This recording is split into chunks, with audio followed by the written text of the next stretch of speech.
প্রিয় উপস্থিতি, আজকে আমরা আলোচ্য বিষয় নির্ধারণ করেছি মানুষ সৃষ্টির উদ্দেশ্য। মানুষ সৃষ্টির উদ্দেশ্য আল্লাহ তাআলা যেহেতু মানুষ দেখতে যেমন, আমরাও মোটামুটি সেরকমই, নাকি বলেন? মানুষ দেখতে যেরকম আমরাও কিন্তু সেরকম। তো যার ফলে আমাদের সেইটা জানা কর্তব্য বলে আমি মনে করি, যেহেতু আমরা দেখতে মোটামুটি মানুষের মতো, যদিও এখনো মানুষ হয়তো বা হতে পারি নাই, তাই এটা এজন্য জানবো যে মানুষ হওয়ার জন্য এখনো যে সমস্ত গুণাবলীগুলো অর্জন করা বাকি আছে, সেই সমস্ত গুণাবলীগুলো যেন আমরা অর্জন করে কমসে কম মানুষ যেন হতে পারি, নাকি বলেন? তো আল্লাহ তাবারাকা ওয়া তাআলা আমার এই আলোচনা ততটুকুই করার তৌফিক দান করুন, যতটুকু করলে আমাদের এইটার হক আদায় হবে। আল্লাহ তাআলা সেই পরিমাণ আলোচনা তার এই গোলামের জবান দিয়ে করার তৌফিক দান করুন, আমিন। তাহলে আসুন, আল্লাহ তাআলা আমাদেরকে যে উদ্দেশ্যে সৃষ্টি করেছেন, আমাদের সৃষ্টি করার পূর্বে ফেরেশতাগণকে জানিয়েছিলেন, وَإِذْ قَالَ رَبُّكَ لِلْمَلَائِكَةِ إِنِّي جَاعِلٌ فِي الْأَرْضِ خَلِيفَةً। আল্লাহ তাআলা বললেন, ও ফেরেশতারা শোনো, আমি আমার এই জমিনে আমার প্রতিনিধি প্রেরণ করতে চাই। এখানে কিন্তু আমি মানুষ সৃষ্টি করতে চাই এই কথা আল্লাহ তাআলা বলেননি।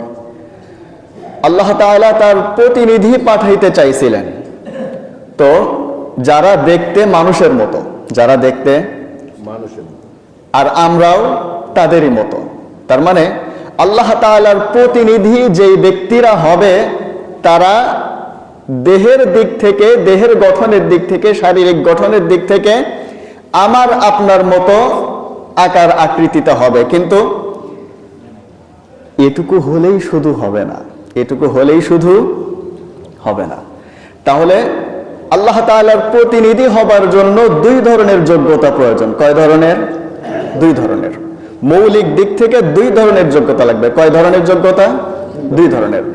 প্রথম যোগ্যতাটা এইটা, আল্লাহ তাবারাকা ওয়া তাআলা মায়ের পেট থেকে ওই আকৃতিতে বের করে দেওয়া, এটা আল্লাহর দায়িত্ব। এটা কার দায়িত্ব? আল্লাহ তাআলার দায়িত্ব। কিন্তু পরবর্তীতে যে যোগ্যতাটা, এইটা আল্লাহ তাআলা কিন্তু মায়ের পেট থেকে আমাকে ঈমান সহই দুনিয়াতে পাঠাইছেন।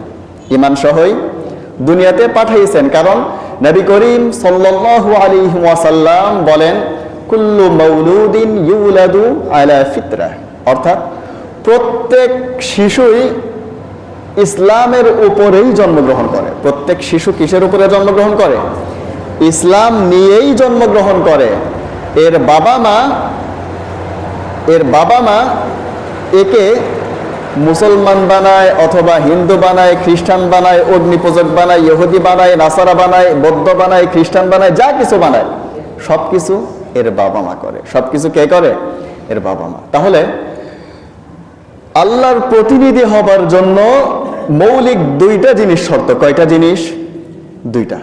এক নাম্বার হলো শারীরিক গঠনে মানুষের মতো হওয়া। এক নাম্বার যোগ্যতা কি? শারীরিক গঠনের দিক থেকে মানুষের মতো হওয়া। দ্বিতীয়ত হলো ঈমানওয়ালা হওয়া। দ্বিতীয়ত কি বলেন তো? ঈমানওয়ালা হওয়া। তাহলে এই দুইটা জিনিসই কিন্তু আল্লাহ তাআলা দুনিয়াতে দিয়েই প্রেরণ করেন। দুইটা জিনিসই কি করেন? আল্লাহ দুনিয়াতে এই দুইটা জিনিস দিয়েই প্রেরণ করেন। এখন আমার দায়িত্ব যেটা, সেটা হলো শরীরটাকে ঠিক রাখা। যেরকম আমার দায়িত্ব, ঠিক তেমনি ভাবে আল্লাহ তাআলা আমাকে যে ঈমান নামক সম্পদ দিয়েছিলেন, ওইটাকেও ঠিক রাখা আমারই দায়িত্ব। এটাকেও ঠিক রাখা কার দায়িত্ব? আমারই দায়িত্ব। কারণ প্রাথমিক অবস্থায় একটা মানুষ, এটা বাবা মার উপরে যে সমস্ত ফরজ কর্তব্যগুলো থাকে সন্তানের প্রতি, তার একটি হলো সন্তানকে দ্বীন শিক্ষা দেওয়া। কি শিক্ষা দেওয়া? সন্তানকে দ্বীনি শিক্ষায় শিক্ষিত করা এটা বাবা মার উপরে অর্পিত ফরজ সমূহের একটি, অর্পিত দায়িত্ব সমূহের একটি, যে সন্তানকে কি করা, আল্লাহ যেই দ্বীন দিয়ে একে দুনিয়ায় পাঠাইছেন ওই দ্বীন যেন এ চিনতে পারে, ওই দ্বীন যেন শিখতে পারে, ওই দ্বীন সম্পর্কে যেন জানতে পারে, এই পথটা দেখিয়ে দেওয়া, এটা কার উপরে ফরজ? কথা বলে না, কার উপরে? বাবা মার উপরে। এ ফরজ কার উপরে? বাবা মার উপরে। তাহলে এখন দেখুন, যে সমস্ত বাবা মারা আমরা সন্তানকে দ্বীনের পথ চিনাইতে সহযোগিতা করি নাই, তাদের প্রসঙ্গে আমি গত সপ্তাহে বলেছিলাম, এদেরকেই আল্লাহ তাআলার কাছে আবেদন করে বলা হবে যে আমাদের সেই সমস্ত অভিভাবকদেরকে একটু আমাদেরকে দেখান, কারা আমাদেরকে বিপদগামী করলো। তো যারা সন্তানদেরকে দ্বীনের পথ দেখায়া দেয় নাই, দ্বীন বাদে ভিন্ন পথে পরিচালিত হতে সন্তানকে শিক্ষা দিয়েছে, এই সমস্ত বাবা মা পরকালে এগুলি শেষ বিচারে জাহান্নামের পাপস হবে। এদের বুকের উপরে পা রেখেই সন্তানেরা জাহান্নামে যাবে।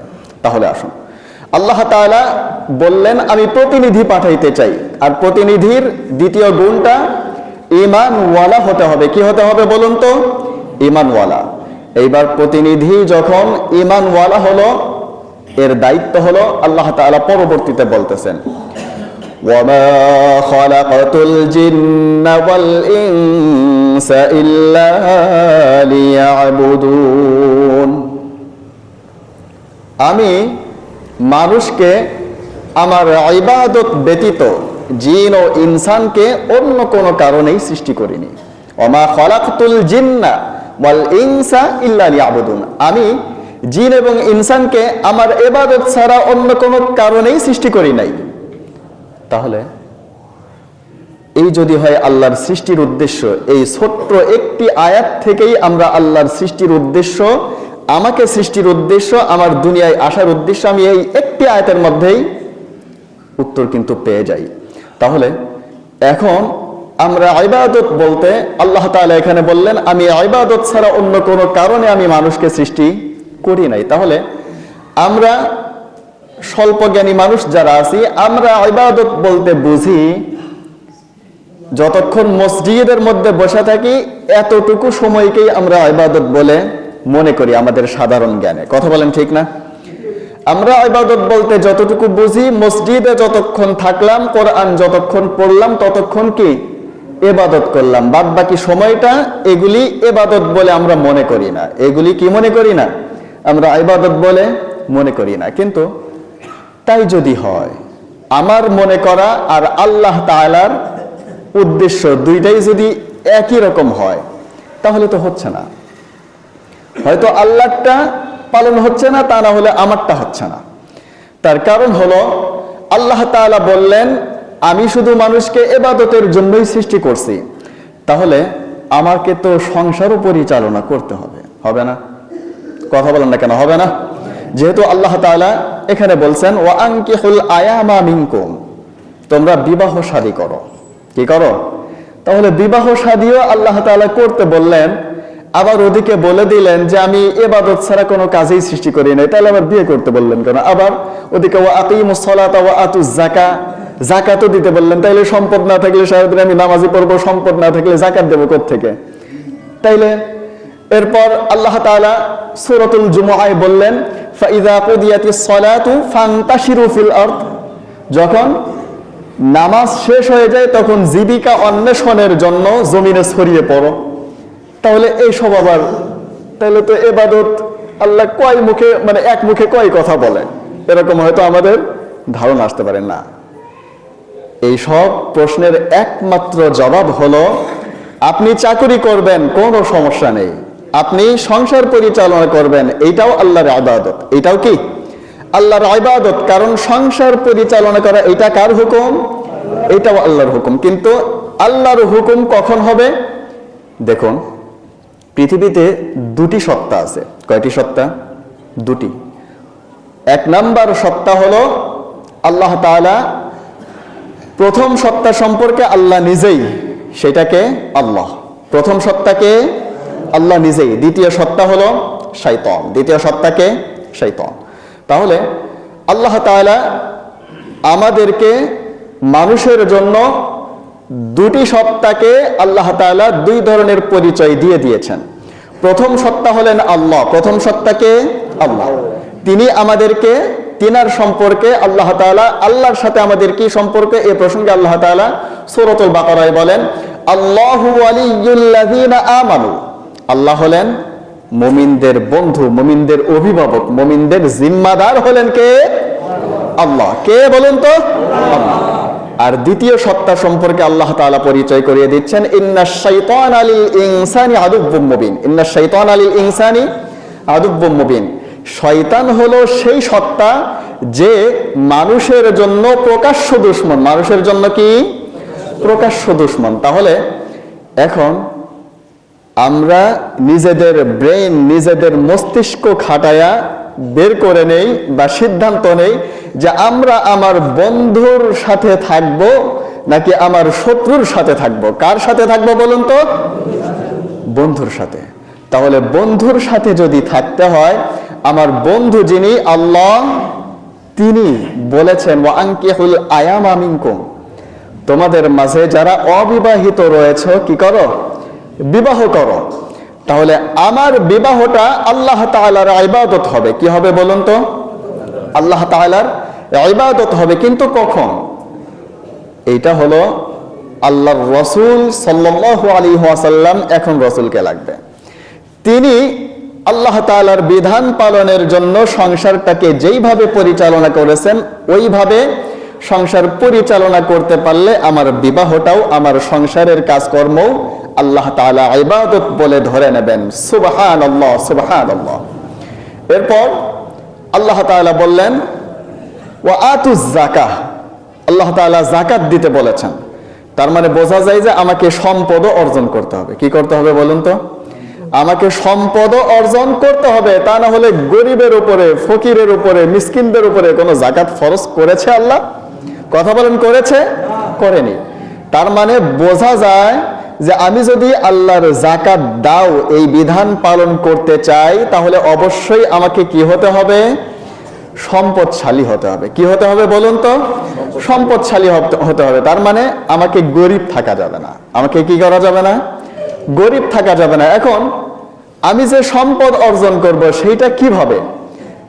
এটা কি সুদি কারবারির মাধ্যমে, নাকি মানুষের টাকা পয়সা আত্মসাৎ করে নিয়ে আসার মাধ্যমে, নাকি কারো সম্পদ জবরদখল করার মাধ্যমে? কিসের মাধ্যমে? আল্লাহ তাআলা সেটাও বলে দিয়েছেন, ওয়া আহাল্লাল্লাহুল বাইআ ওয়া হাররামার রিবা। আল্লাহ তাআলা ব্যবসাকে হালাল করেছেন, হারাম করেছেন সুদকে। ব্যবসাকে হালাল করেছেন, হারাম করেছেন সুদকে। তার মানে বোঝা যায় যে আমাকে ব্যবসা বাণিজ্যও করতে হবে। কি বোঝা যায় বলুন তো? তার মানে ব্যবসা বাণিজ্যও আমাকে করতে হবে। তাহলে ব্যবসাটা এখন করব কিভাবে? ব্যবসা কখন আমার ইবাদত হবে? তাহলে ব্যবসা ইবাদত হওয়ার জন্য শর্ত হলো আল্লাহর রাসূল সাল্লাল্লাহু আলাইহি ওয়াসাল্লাম তিনি কি করতেন? বসে বসে মানুষের এরকম মিম্বারের উপরে বসে থাকতো, আর মানুষ এসে মুসাফা করে টাকা দিয়ে যেত, উনি পকেটে ভরাইতেন আর খাইতেন। তাই করতেন না। উনি ব্যবসা করেছেন, কিন্তু ব্যবসা করেন নাই। তিনি ব্যবসা করেছেন, ব্যবসা করে শিক্ষা দিয়েছেন যে কিভাবে ব্যবসা করতে হয়। বুঝে আসছে ভাই?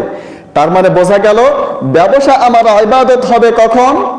রাসূল সাল্লাল্লাহু আলাইহি ওয়াসাল্লাম ব্যবসা করতে গিয়ে আমার আদর্শ হবে যখন। আমি একজন ব্যবসায়ী, আমার ব্যবসার আদর্শ হবে কে? মুহাম্মদ মুস্তাফা সাল্লাল্লাহু আলাইহি ওয়াসাল্লাম। তাহলে আমার এই ব্যবসাটাও কি হবে? আল্লাহ তাআলার ইবাদত হবে। তাহলে দেখলেন তো যে আল্লাহ তাআলা মানুষকে ইবাদত ছাড়া কোনো কাজেই সৃষ্টি করেননি। এ পর্যন্ত দেখছেন যে ইবাদত ছাড়া কোনো কাজ করছি আমরা? না।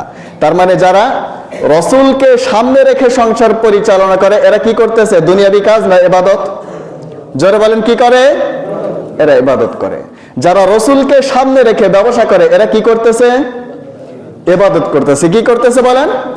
ইবাদত করতেছে। এইবারে আসুন, আমরা যারা সমাজের বিভিন্ন গুরুত্বপূর্ণ দায়িত্ব পালন করি, এরা কি করি? এরা তো সংসারের বিভিন্ন, সমাজের বিভিন্ন দেওয়ান দরবার ইত্যাদি নিয়ে ব্যস্ত। তাইলে এরা তো আর ইবাদত করার সময় পায় না। পায়? হ্যাঁ। এবারে আসেন, রাসূল সাল্লাল্লাহু আলাইহি ওয়াসাল্লাম তিনি কি আমাদের মতো এরকম অগণ্য ব্যক্তি ছিলেন নাকি গণ্যমান্য ব্যক্তিদের মধ্যে সর্বশ্রেষ্ঠ ছিলেন? কথা বলেন, কে ছিলেন? সর্বশ্রেষ্ঠ ব্যক্তি ছিলেন। তাহলে তিনি যেইভাবে সমাজ পরিচালনা করেছেন, তিনি যেভাবে সমাজ পরিচালনা করেছেন, আমি একজন সমাজপতি, আমি একজন সমাজের দায়িত্বশীল, তাহলে আমার এই দায়িত্ব পালন ইবাদত হবে কখন? এইটা করতে গিয়া রসুলকে সামনে রাখবো যখন। আমার সমাজের দায়িত্ব কখন ইবাদত হবে বলুন? এখানে আমার রসুল যখন আদর্শ হবে তখনই কেবল কি হবে? আমার এই দায়িত্ব পালন, এইটাও আল্লাহ তাআলা ইবাদতের মধ্যে শামিল করে দেবেন। তার মানে আল্লাহ তাআলা ইবাদত বান্দার যেই দিন জন্ম নিল ওই দিন থেকে তার সাবালক হওয়া পর্যন্ত, তার আমলনামার খাতা খোলা পর্যন্ত এর ইবাদত হবে না গুনাহ হবে, এর সম্পূর্ণ জিম্মাদারি কার হাতে? বাবা মার হাতে। এটা কার হাতে? বাবা মার হাতে। মানে এ দিনদারিত্বের উপরে থাকবে নাকি বেদিনতা শিখবে, এইটার দায়িত্ব সম্পূর্ণ কার হাতে? বাবা মার হাতে। এরপর যখন আমি নিজে ব্রেন বুদ্ধি খাটায়া বুঝতে শিখলাম, তখন ভালো মন্দ করার, এর বাছ বিচার করার, বেছে নেওয়ার দায়িত্ব সম্পূর্ণ কার ওপর? আমার উপর। কার উপর? প্রত্যেক ব্যক্তির নিজের উপরে, প্রত্যেক ব্যক্তির নিজের উপরে। যে প্রসঙ্গে নবী করিম সাল্লাল্লাহু আলাইহি ওয়াসাল্লাম বলেন, আলা কুল্লুকুম রাঈন, শুনে রাখো, সাবধান, প্রত্যেক ব্যক্তিই কি দায়িত্বশীল, প্রত্যেক ব্যক্তিই কি বলুন? দায়িত্বশীল। তাহলে এখানে কিন্তু আল্লাহর রাসূল সাল্লাল্লাহু আলাইহি ওয়াসাল্লাম বলেননি যে আলা কুল্লু ইমামিন রাঈন, প্রত্যেক ইমাম দায়িত্বশীল, প্রত্যেক সভাপতি দায়িত্বশীল, প্রত্যেক সেক্রেটারি দায়িত্বশীল, প্রত্যেক কেশিয়ার দায়িত্বশীল, প্রত্যেক রাষ্ট্রপতি দায়িত্বশীল। এইভাবে কিন্তু পদ উল্লেখ করেন নাই। পদ উল্লেখ করে বলেছেন না, এখানে সকল মানুষই দায়িত্বশীল, সকল মানুষই দায়িত্বশীল। কমাস কম আমার 3.5 হাত বডি, এইটা পরিচালনার দায়িত্ব আমার উপরে। কার উপরে? আমার উপরে। সুতরাং আমার বডিটাকে ইসলামী ধাঁচে সাজানো, আল্লাহর রসুলের আদর্শে সাজানো, এইটার দায়িত্ব কমাস কম কার উপরে? আমার উপরে। তাহলে প্রত্যেক ব্যক্তিই তো মুসলমান হোক বা অমুসলমান হোক, মুসলমান হলে তো আলহামদুলিল্লাহ দুনিয়াতেও সুখ, পরকালেও শান্তি। কিন্তু মুসলমান যদি নাও হয়, তারপরেও বদ্দিন হলেও, অমুসলমান হলেও যদি ইসলামী আদর্শে চলে, ঈমান আনে নাই কিন্তু আদর্শ যা মেনে চলে তা ইসলামী আদর্শ, এই ব্যক্তির কমাস কম দুনিয়ার জীবন নিরাপদ, কমাস কম দুনিয়ার জীবন নিরাপদ। আর যদি সাথে ঈমান থাকে তাহলে এর দুনিয়ার জীবনও নিরাপদ, পরকালীন জীবনও নিরাপদ। এজন্য সম্মানিত ভাইরা আমার, আমরা ইনশাআল্লাহ প্রত্যেক ব্যক্তি নিজের উপরে আগে ইসলাম প্রতিষ্ঠিত করে দেখেন না কেমন লাগে। যখন নিজের উপরে ইসলাম প্রতিষ্ঠিত হবে, যেমন দেখেন আমরা যখন নতুন কোনো একটা বই হাতে নেই, আমি একটু আমার বদ অভ্যাসগুলির মধ্যে একটি বদ অভ্যাস হলো পেটে ভাত না থাকলেও লাইব্রেরিতে কোনো বই আসলে ওইটা কেনার একটা বদ অভ্যাস আমার আছে। তো যখন নতুন কোনো বই হাতে নেই, তখন নতুন কোনো পয়েন্ট যখন সামনে আসে মনে হয়, ইস, এটা যদি অমুক জায়গায় বলতে পারতাম, এটা যদি অমুককে জানাইতে পারতাম, এটা যদি অমুক সমাজে এই মেসেজটা পৌঁছে দিতে পারতাম, এরকম কিন্তু মনে হয়। তাহলে এইটা মানুষ মাত্র প্রত্যেকেরই, আমার ধারণা, আমি নিজের উপরে বিবেচনা করে বলতেছি, মানুষ যখন নতুন কিছু জানে, এই যে দেখেন আমরা ফেসবুক, ইউটিউব, মেসেঞ্জার ইত্যাদি বিভিন্ন সোশ্যাল মিডিয়া চালাই, এগুলাতে শেয়ার অপশন আছে না বলুন তো? কথা বলেন, শেয়ার অপশন আসে না? তাহলে এই জিনিসগুলো আমরা শেয়ার করি কখন এবং কাদের সাথে? শেয়ার করি তখন যখন আমার একটা জিনিস ভালো লাগে, তখন আমি চাই যে এই জিনিসটা শেয়ার করে আরেকজন এই জিনিসটা দেখুক, কারণ আমার কাছে ভালো লাগছে। অমুক যদি এটা দেখে, তার ভালো লাগা মানে আমার ভালো লাগা, তার ভালো লাগা মানে কি আমার ভালো লাগা। আমার কিছু বন্ধু আছে, মানে নতুন করে যদিও একটু সোশ্যাল মিডিয়াতে একটু সময় দিচ্ছি, নতুন কিছু বন্ধু আছে যেগুলি মানে মাঝে মাঝে হাসির জিনিসগুলো আমাকে পাঠায় দেয়। তার মানে তিনিও মনে মনে চান যে আমি একটু হাসলাম, আমার প্রিয় মানুষটাও যদি একটু হাসে। এটা প্রিয় মানুষের হাসি মানে নিজের হাসি, প্রিয় মানুষের হাসি মানে নিজের হাসি। তাহলে এই যে এই জিনিসগুলো আমরা নিজেদের ভালো লাগাকে অন্যের সাথে শেয়ার করি কখন? নিজের কাছে ভালো লাগে যখন, নিজের কাছে ভালো লাগে যখন। ঠিক তেমনি ভাবে ইসলাম আমি অন্যের কাছে পৌঁছানোর দায়িত্ব নেব কখন? আমার কাছে ভালো লাগবে ইসলাম যখন। তাহলে আমি যখন যতক্ষণ পর্যন্ত ইসলামী ধাঁচে নিজে সাজতেছি না, তার মানে ইসলাম আমার কাছেই এখনো পুরোপুরি ভালো লাগেনি, যার ফলে ইসলামী ধাঁচে আমি সাজিও নাই, ইসলামের দাওয়াত আমি অন্যকে পৌঁছাইও নাই। তো এজন্য ইসলাম আমাদের ভালো লাগে না, এইটা যদি আমি এখন প্রশ্ন করি যে ইসলাম ভালো লাগে না কার কার, এখানে 100 জন মানুষ থাকলে একজনও হাত তুলবেন না, তুলবেন? কেউ তুলবেন না। আর যদি বলি যে ইসলাম ভালো লাগে কার, 100 জন মানুষ থাকলে 200 জনে হাত উঠবে। 100 জন মানুষ থাকলে হাত উঠবে কয়শো জনের? 200 জন, মানে 2 হাত তুলে দেখাবেন। তো এই যে ভালো লাগে, এটার মৌখিক স্বীকৃতি দেওয়ার নামই কিন্তু ভালো লাগা নয়। কারণ ইসলাম আপনার ভালো লেগেছে, এইটা আপনার মুখের কথা আর আপনার কাজে দুইটাই পরিণত হিসেবে বিশ্বাসযোগ্য কখন? যখন আপনার ভালো লাগা আপনার শরীরের মধ্যেও দেখা যায়। আপনার ভালো লাগাটা কি করে? আপনার শরীরের মধ্যেও ফুটে উঠেছে যে হ্যাঁ আপনি ইসলাম ভালোবাসেন, কারণ ইসলামী সাজেই নিজেকে সাজাইছেন, ইসলামী সাজেই নিজেকে সাজাইছেন। আপনি একজন দায়িত্বশীল, আপনি এমন ভাবে দায়িত্ব পালন করেন। যেমন দেখুন, রাসূল সাল্লাল্লাহু আলাইহি ওয়াসাল্লামের কথা নকল করে অনেক মুসান্নিফিনে কেরাম তাদের কিতাবের পাতায় লেখেন যে আল্লাহ ওয়ালা তো ওই ব্যক্তিকে সাক্ষ্য দাও, তোমরা আল্লাহ ওয়ালা বলে ওই ব্যক্তিকে সাক্ষ্য দাও যাকে দেখলে তোমার আল্লাহর কথা মনে পড়ে। যাকে দেখলে তোমার কার কথা মনে পড়ে? আল্লাহর কথা মনে পড়ে। এখন আমরা যারা ইসলামী আদর্শে জীবন গড়তে চাই, ইসলামী আদর্শ বাস্তবায়ন করতে চাই, আমাকে এমন সাজে সজ্জিত হতে হবে, এমন ভাবে আমার চরিত্রটাকে সাজাইতে হবে, মানুষ যেন দেখলেই আমাকে দেখে ইসলামের প্রতি আকৃষ্ট হয়। আহ, এত সুন্দর মানুষ, যে আদর্শ মানে আমি সেই আদর্শ থেকে দূরে কেন? যেমন দেখুন, ইসলাম সূচনা লগ্নে রাসূল সাল্লাল্লাহু আলাইহি ওয়াসাল্লামের উপর যখন নবুয়তের দায়িত্ব অর্পিত হলো, তখন তিনি নবুয়তের দায়িত্ব প্রাপ্ত হবার পরেই ঘরের মধ্যে ঢুকলেন, তরবারি একটা নিলেন, নিয়ে বাইরে বের হয়ে পড়লেন আর বললেন যে আজ থেকে যদি কেউ ইসলাম ছাড়া অন্য কোন জীবন বিধান মানো, এই যে মুহাম্মাদের তরবারি আর তোমার গর্দান এক্কির উড়াইয়া দেন। বলছিলেন? কথা বলেন, এরকম করে বলছিলেন কোনদিন? আরো জোরে বলেন, বলছিলেন? তাহলে অথচ মানুষেরা ইসলামী ছায়াতলে আসতো, নেতাও আসতো, গোলামও আসতো, মধ্যবিত্তও আসতো, নিম্নবিত্তও আসতো। কেন? তাদেরকে তো বাধ্য করা হয়নি। কেন তারা ইসলামে আসলো? কেন তারা ইসলাম গ্রহণ করলো? আবু বকর সিদ্দিক রাদিয়াল্লাহু তাআলা আনহুর মতো ব্যক্তি, তার কি কোনো কিছুর অভাব ছিল? জোরে বলেন, অভাব ছিল না। তারপরেও কেন তিনি আসলেন? কেন তিনি ইসলাম গ্রহণ করলেন?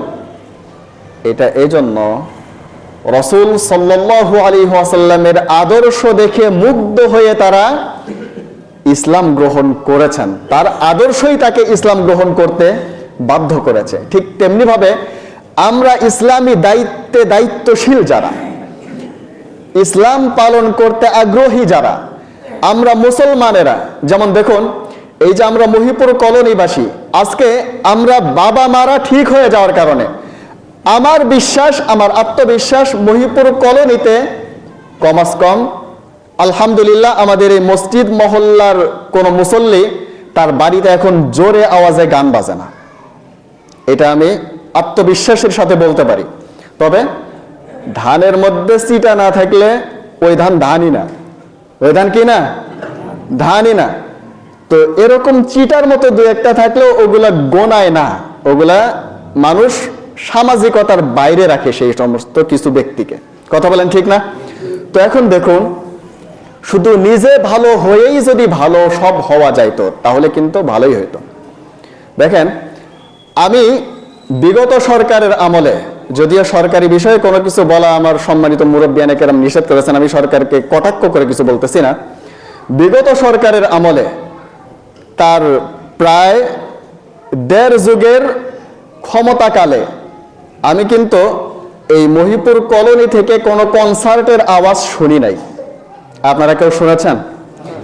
আমি এখানে আসছি ২০১৭ সালে, আল্লাহ তাআলা এখানে আমাকে নিয়ে আসছেন, এবং আবাসিকভাবে আছি ২০১৮ সাল থেকে।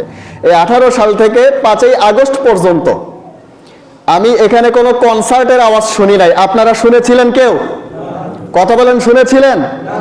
অথচ 5ই আগস্টের পরে আমরা এখন এমন সব আওয়াজে বিরক্ত বোধ করতেছি, এমন সব আওয়াজে আমাদের দম বন্ধ হয়ে আসার পরিস্থিতি, যাতে মনে হয় বলতে বাধ্য হতে হয় যে আওয়ামী লীগই ভালো ছিল। এটা বলতে বাধ্য হতে হচ্ছে, মানে ওই দিক থেকে কমাস কম তারা রক্ত আমাদের চুষা খায়া শেষ করে দিছে, তারপরেও তো রাত্রিবেলা কমাস কম ঘুমাইতে তো পারছি। এখন তো এই সমস্ত বদমাইশদের কারণে আমাদের তো রাতের ঘুম হারাম হয়েছে, ইবাদত বন্দেগীও নষ্ট হয়েছে। কথা বলেন, ঠিক না? গত শুক্রবারে আমি এশার নামাজের, মানে আমাদের নামাজটা আমরা রুমে পড়ি, এশার নামাজটা আমাদের রুমে হয় 8টায়, তো দেখি যে ঢোলের মতো আওয়াজ আসতেছে। ভাবলাম, মানে কিছুক্ষণ চিন্তা ভাবনা করে ভেবে নিলাম যে হয়তো বা হিন্দুদের কোনো বিয়ের গাড়ি যাচ্ছে, কারণ যেই আওয়াজ এটা হলো হিন্দুদের পূজার আওয়াজ, যে আওয়াজ আসতেছিল এটা হলো হিন্দুদের পূজার আওয়াজ। আপনারা কেউ শুনছিলেন কেউ? মানে ইমাম সাহেবের কান খালি একলাই আছে, আপনাদের কারো কান নাই তো নাকি? আছে? তাহলে এই পূজার আওয়াজের মতো ছিল আওয়াজটা। কথা সত্য না মিথ্যা বলছি? সত্য বলছি। এই পূজার আওয়াজের পরে কৌতূহল বশত আমার এলাকার কিছু ছাত্রকে জিজ্ঞাসা করলাম, কিরে কিসের আওয়াজ? তো এরা মিষ্টি মিষ্টি হাসে, কিরে হাসুস কিত্তে? তো তারা বলতেছে যে এই পাশে কনসার্ট, মানে গান হচ্ছে, মানে আসলেও তো তারা কনসার্ট এটা বোঝে না, তো এই পাশে কনসার্ট হচ্ছে। তো খোঁজ নিয়ে দেখা গেল যে না, এখানে খালি কনসার্ট না, আর কিছুক্ষণ থাকলে এটা পতিতালয় হয়ে যেত। কথা মনে হয় অতিরিক্ত বলে ফেললাম নাকি? কথা কি ঠিক বলছি? তাহলে এই ঠিক বলাটা, এইটা এখানে যতগুলো মানুষ আছেন ওখানে মনে হয় কেউ গেছিল না, তাই না? এখানকার কেউ তো জন্মায় আলহামদুলিল্লাহ, গেছিলেন কেউ? না। যাই হোক, আল্লাহ তাআলা, আমার এটা আত্মবিশ্বাস যে আমার কোনো মুসল্লি ওখানে যেতে পারে না। এই বিশ্বাস যদি ভুল হয় আল্লাহ যেন মাফ করেন, আর যদি বিশ্বাস সঠিক হয় তাহলে এই বিশ্বাসের উপরেই যেন আল্লাহ তাআলা আপনাদেরকে জান্নাতুল ফিরদাউসে মেহমান বানা দেন। বলি আমিন। এখন আসেন, এই অবস্থা যদি চলতে থাকে তাহলে ওই দিন বেশি দূরে নয় যেই দিন পাশের এলাকার দেখা দেখি আপনার ঘরের মধ্যেও গান বাজাইতে সন্তান বাধ্য হবে। এজন্য ইসলাম এইটা হলো ছড়ায় দেওয়ার জিনিস। এইটা কি বলেন তো? ছড়ায় দেওয়ার জিনিস। আপনি আপনার প্রতিবেশীর কাছে দিনের দাওয়াত পৌঁছান, কিন্তু পৌঁছাননি কেন? কারণ আপনি নিজে ইসলাম পুরোপুরি মানেন না, তাই পৌঁছানোর সাহস পাননি। কারণ আপনি দাওয়াত দিতে গেলে বলবে, ও তুমি খুব মানো, ঠিক না? কথা বলেন, ঠিক না? তো আপনি যখন পুরোপুরি মানবেন তখন কিন্তু সে না মানলেও আপনাকে এই কথা আর বলতে পারবে না।